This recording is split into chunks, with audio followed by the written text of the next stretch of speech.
Hey YouTube, it's Charlie from Reader Turned Writer, and today I wanted to share my reading wrap-up from April of 2021. I ended up having a really good reading month in April. I read 17 books and enjoyed most of them. Part of that was because I have started nesting and I've made a giant master list of everything I want to get done before the baby comes, and I've started deep cleaning our house and listening to audiobooks while I'm doing that, and so it has been fun to listen to audiobooks while I do that. This is actually take 2 for me. I got interrupted by kids the first time that I was trying to record this, and instead of just continuing it on, I decided to restart because I am kind of in a rambly mood, and I realized that I was talking too much about the books. I have 17, so I have to kind of get through them quickly if I don't want this video to be 27 hours long. So I'll just jump right in. The first book I read was Unschooled by Karen MacDonald, and I rated it 4 stars. And this is one that I was really interested in. I love reading homeschooling books and learning.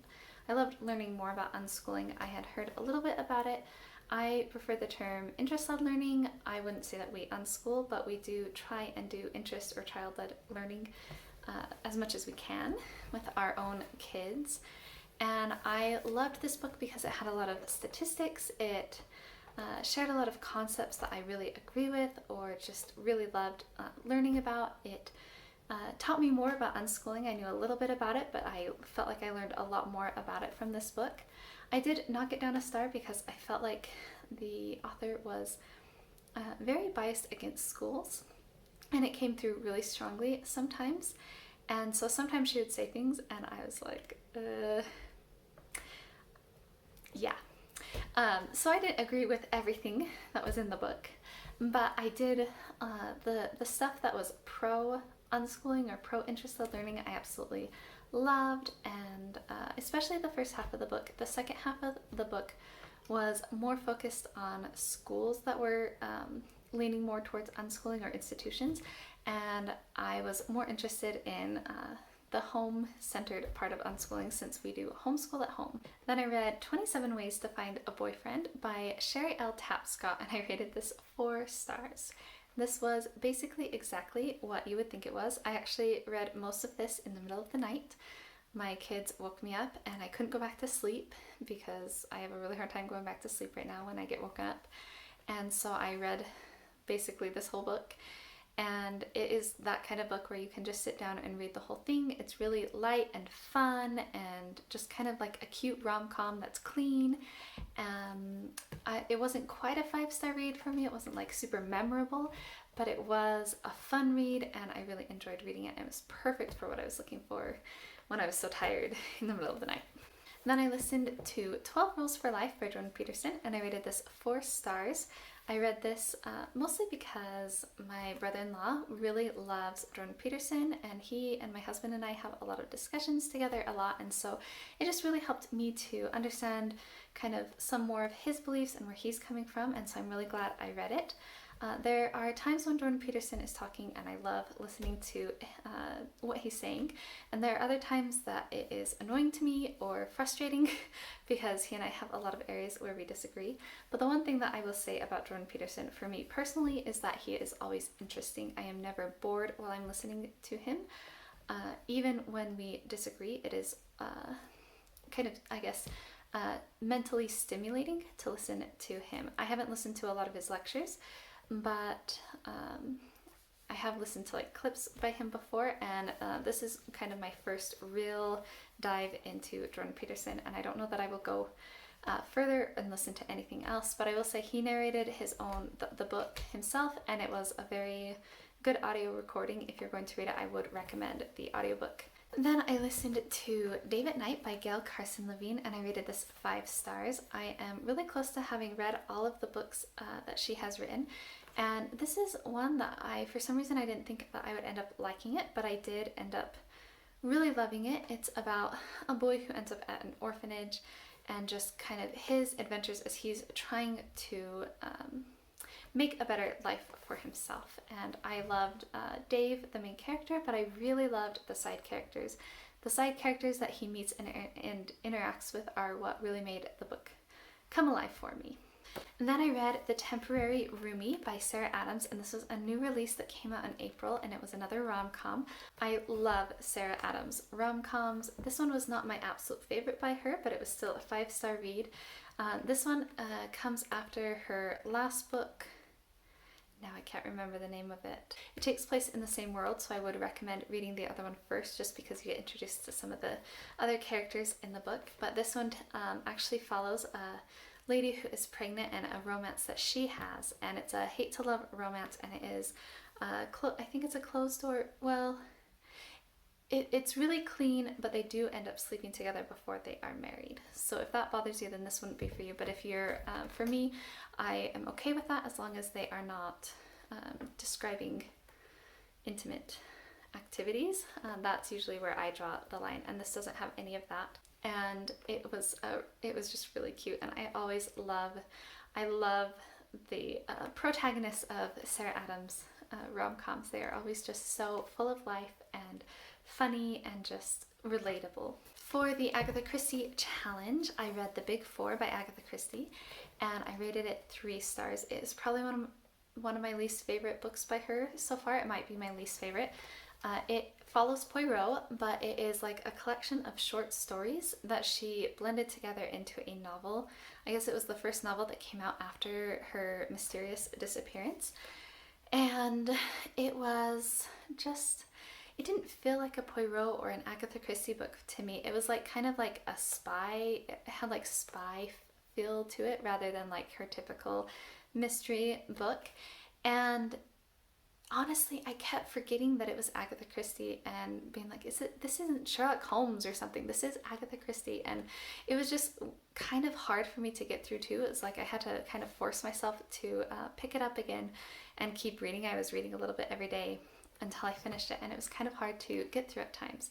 And yeah, I am excited to get to next month and read another Agatha Christie book that is more of the normal formulaic book that she has, because those are the ones that I usually enjoy the most. And then I listened to Ptolemy's Gate by Jonathan Stroud, and I rated this 3 stars, and this is the 3rd book of the Bartimaeus trilogy, and it was actually my least favorite of the series. Surprisingly, the 2nd book was my favorite, although normally the 2nd is my least favorite, but I don't know why I didn't like it. I just wasn't as interested in it, in the stuff that was happening. I did really like the character arc for the main character over the series, and there was a good climatic moment here where we were able to see that he had really changed.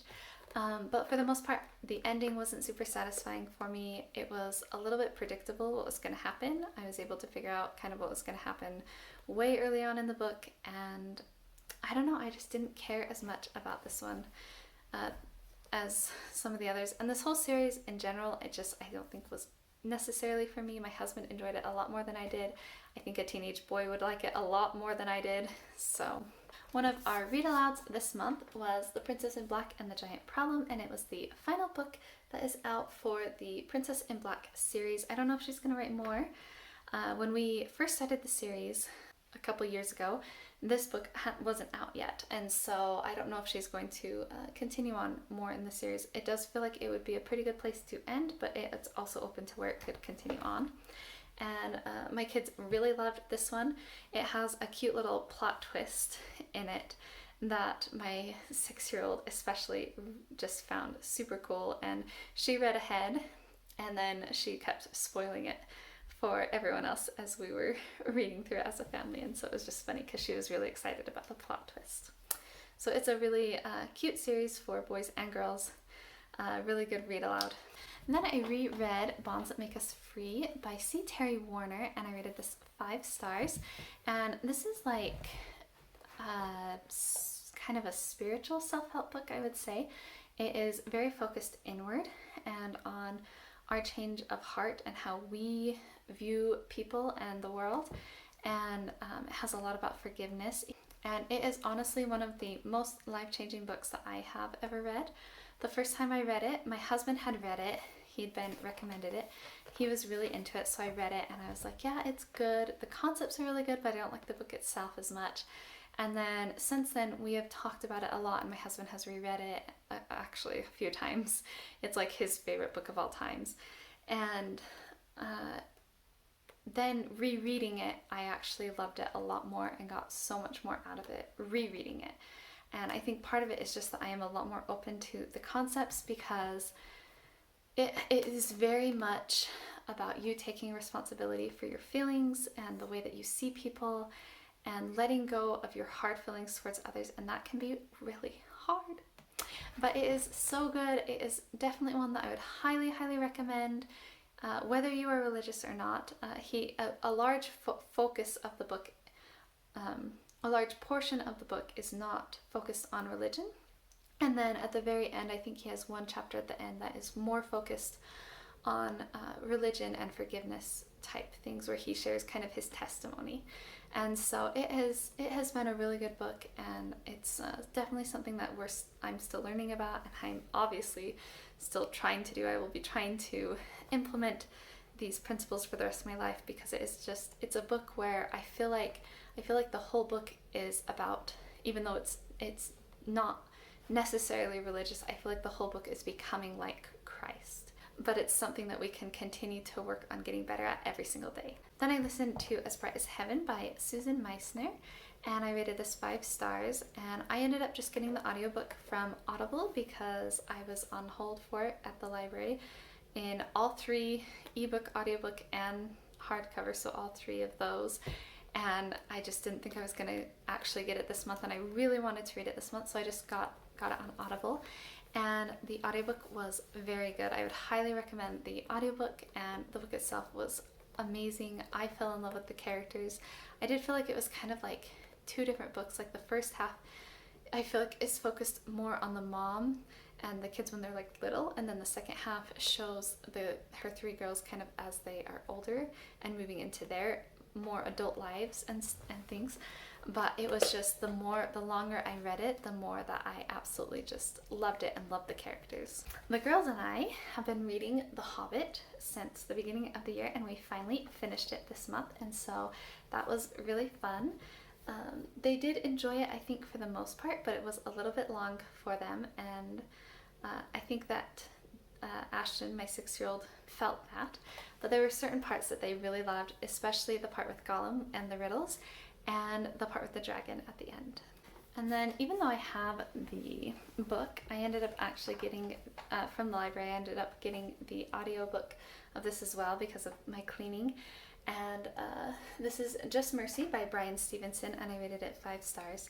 And the audiobook is actually narrated by Bryan Stevenson, and he does a fabulous job. I would highly recommend the audiobook. And this is a nonfiction, kind of memoir type book, and he is a lawyer for death row inmates, and then his organization also was just helping fight other injustices that came up in the justice system. And I thought it was a really eye-opening read. It was hard at times to read, obviously, because there are some situations in here that he describes that are just so sad and heartbreaking, but it's also a really important read, and I'm really glad that I read it. And I do understand that the system as a whole is not necessarily bad, that not everyone is corrupt, and that there are really good workers, police officers and lawyers and things in the system, and I am really grateful for them. I do think that this book highlights, though, that the system itself, something is faulty in certain parts of the system. I hope that as a society that we can continue to improve, and that people like Bryan Stevenson and hopefully myself can continue to fight for justice for those who struggle in the system, and that we can find better ways to help those who are struggling or who have really hard lives. Then I listened to A Pinch of Magic by Michelle Harrison, and I rated this 4 stars. This is a really cute middle grade fantasy about 3 sisters who go on kind of an adventure together with their pinches of magic.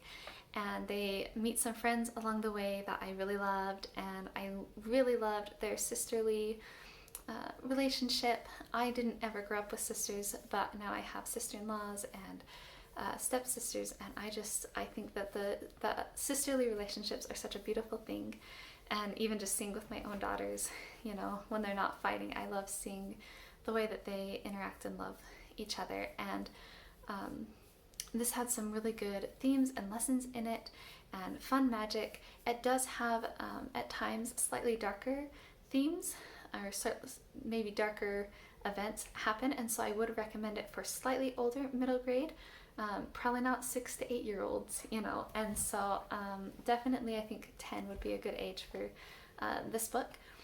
And I didn't rate it 4 stars for anything specific. It was just kind of a 4-star feel for me rather than a 5-star. And then we as a family have also been listening to Harry Potter and the Sorcerer's Stone, mostly in the car together as we drive around town. And Ashton and Parker have loved listening to this. We did read it once together, so they were a little bit familiar with the plot beforehand, which makes it a really good audiobook. Which makes it a really good audiobook to listen to. And it's fun sometimes to put it on in the car so that my husband and I can have a little bit of peace and quiet while we're driving places. And we've been listening to it for a while, and we finally finished it this month. Next, we're going to read the second one, or listen to the second one with them, and it is one that they haven't read before. We probably won't listen to the rest of the series until they're a little bit older, but Ashton really wants to listen to the second one, and we already have it on Audible, so I figured we might as well. So we're excited for that. I didn't show this one with Ptolemy's Gate, but I'll show it now because I did listen to The Ring of Solomon as well, which is the prequel to the 3 Bartimaeus books. What happened was on Audible, my husband listened to the 3 Bartimaeus books, and then he really wished that there was a 4th one, and I saw that they had Solomon's Ring, and so I was like, oh, it's the 4th one, so I got it, and then it actually was the prequel, and then he hasn't actually listened to it yet, but we have it on Audible, and so I wanted to listen to it since I want to listen to all the books that we own. And it was good. It was not spectacular. It was kind of like I didn't really care a lot of the time what was happening until the end. I really feel like it could have been cut down. And I mean, it was funny because I like Bartimaeus's character, but for the most part I was like, why, like, what is this story even about? Why is there another story here? Until like 2/3 of the way through the book. So yeah, I rated that one 3 stars. Then I read The Arabian Nights this one was edited by Andrew Lang, but it's by Anonymous. And I rated this one 3 stars as well. This is mostly a collection of short stories, and so I kind of rated it based off the fact that some short stories in here for me were 5-star reads. They were really fun to read, really kept my interest, and other ones were so boring. Like, they just seemed to have no point. Things just randomly happened, and then they were just long and winding, and I was like, I don't care about this. And so I ended up giving it an average of 3 stars. This copy also, it just ends. I guess that there are actually different endings for different Arabian Nights copies because different people have edited it, and there's actually also different collections of different stories in it. So like this one doesn't have the one with Aladdin and the lamp because it wasn't actually in the, like, it was added later. It wasn't one of the original stories, but it does have like the Sinbad story and some different ones. But this one just ends with the ending of the last story. It doesn't actually give any closure to what happens to the wife who is telling the stories to save the girls. But apparently in other ones, it ends with her either begging him to, like pleading with him to not kill them anymore, and he marries her, or him falling in love with her and he marries her, and different things. And so in the other editions she does live, and I think it's just assumed in this one that they live. So I don't know. It was definitely interesting, and I'm glad that I read it, but I would probably not reread it. And then the final book that I read and listened to, I started reading it, and then because I was cleaning, I didn't have as much time to sit down and read, so I saw that they had it on Audible, so I decided to listen to it. The quality, like the sound quality of the recording on Audible felt kind of weird. Like, I don't know how to describe it, but it just, sometimes it just sounded weird, but it was fine. I got through it. It's definitely a longer book, but this is a trilogy set during the time when Christ was here on the earth, and following a Jewish family during that time. and it is one of my favorite trilogies of all time. It is so well researched, and I love the family in it and the characters.